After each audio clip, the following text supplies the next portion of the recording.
Hola, muy buenas tardes. Mi nombre es Ana Alvin y en este video voy a presentar un caso que fue llevado aquí en el estado de Jalisco sobre un juicio sucesorio intestamentario. Durante este video voy a plantear tres puntos importantes. Primero, la presentación de los hechos que conforman el caso. En segundo lugar, tres principales argumentos que se utilizaron para la solución del caso. Y finalmente, una conclusión muy breve y muy general de la resolución de dicho caso. Como dije, voy a comenzar presentando los hechos y como mencioné al principio, el caso consta en una denuncia para un juicio de tramitación especial sucesorio intestamentario a bienes de José María Barba y Josefina Cerda Zabaleta, con un número de expediente 787-2009,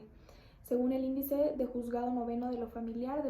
del primer partido judicial del estado de Jalisco.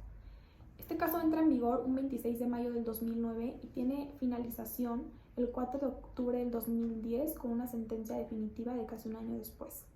Para entrar un poco más en contexto, José Barba falleció el 9 de marzo de 1972 y Josefina el 27 de febrero de 1991, quien en vida procreó a una hija llamada Josefina Arcelia Cerda Zabaleta. Antes de contraer matrimonio con José Barba, tuvo a Josefina, pero cuando contrajo matrimonio con José Barba, procrearon un hijo llamado José Luis Barba Cerda. Al fallecer los padres de José Luis y Josefina se dieron cuenta que ninguno de los dos había dejado algún tipo de testamento o de herencia y es por eso que entra en vigor la denuncia para llevar a cabo el juicio de sucesión intestamentario. Al principio ellos manifiestan tres cosas: que desconocen la existencia de que haya otro posible heredero, de que si el autor de la sucesión quería dejar una disposición testamentaria y que no existe ningún menor o algún incapacitado al cual deban mantener o dar alimento. Todos estos fueron los hechos principales que conforman el caso para poder pasar a los argumentos que se utilizaron para resolver el caso. Bueno, en primer lugar tenemos como primer argumento que en base al artículo 2908 del capítulo primero del título cuarto sobre la sucesión legítima en el Código Civil de Jalisco se establece que la herencia legítima se abre cuando, número 1, no hay testamento o el que se otorgó es nulo o perdió su validez. En este caso, el testamento pues no existe porque pues nunca se dejó en vida los fallecidos. Y es por ello que, de acuerdo a lo establecido en el artículo 2911, tienen derecho a heredar por sucesión legítima, número 1, los descendientes, cónyuge, ascendientes y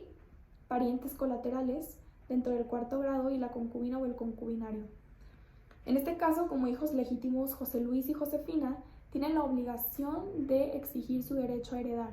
pero queda prohibido el derecho a heredar según el parentesco de afinidad, de acuerdo se establece en el artículo 2912. Por tanto, no está permitido que se salte algún tipo de lineamiento establecido en estos artículos, al menos de que haya algún tipo de excepción. Y después de todo esto, de analizar quiénes pueden heredar o quiénes no, en la publicación de dictos en los periódicos de El Boletín Judicial o en El Oficial del Estado se declara como únicos y universales herederos a Josefina Arcelia Cerda Zabaleta y José Luis Barba Cerda y se designó como albacea a Josefina. Esto quiere decir que tras la publicación en periódicos de todo lo antes dicho, como se había manifestado en los acontecimientos y en los hechos, ellos manifestaron desconocer de la existencia de cualquier posible heredero y en el periódico se publica y si no hay respuesta, toda la herencia va para ellos. Como segundo argumento, es de suma importancia no olvidar que se tiene que exponer el inventario de avalúo que forma parte del acervo hereditario de la masa hereditaria, el cual se realiza en los términos del artículo 860 del Código de Procedimientos Civiles del Estado de Jalisco. Esto quiere decir que queda prohibida la repartición de bienes sin antes haber presentado ante un notario público el inventario solemne. Y es obligatorio respetar en la forma del inventario, al momento de hacer el inventario, no se puede saltar el siguiente orden que queda establecido en el artículo 860. Primero se tiene que poner como primer bien el dinero en efectivo, en segundo lugar las alhajas, en tercer lugar los efectos de comercio o de industria, en cuarto lugar los semovientes, en quinto lugar los frutos, en sexto lugar los muebles, en séptimo los bienes inmuebles. Los bienes inmuebles fueron los únicos que en este caso se presentaron y existían 3 casas en ubicaciones diferentes que son las que se van a repartir entre los 2 herederos. Y tras presentar todos estos documentos, no está permitido omitir cualquier tipo de bien material. Es decir, no se puede omitir la existencia de, por ejemplo, en este caso hay puros bienes inmuebles, pero no puedes omitir la existencia de dinero en efectivo, porque si no la investigación no sería eficiente y no sería una repartición equitativa de los bienes entre los herederos. Finalmente, como tercer argumento, el proyecto de partición-adjudicación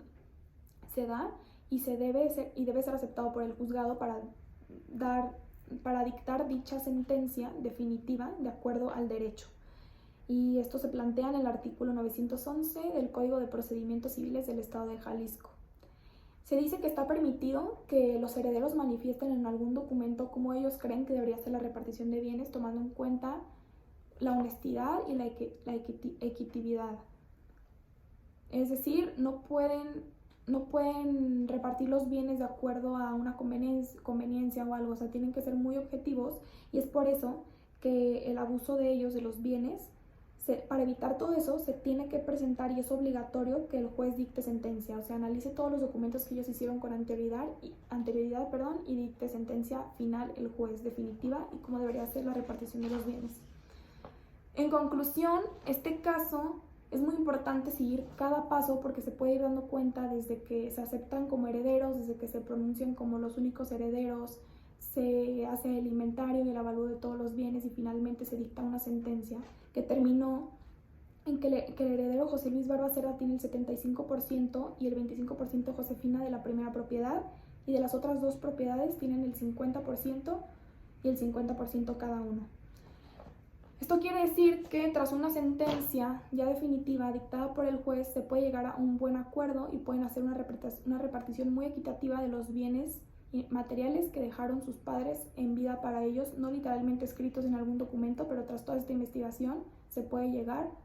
a una sentencia definitiva y equitativa.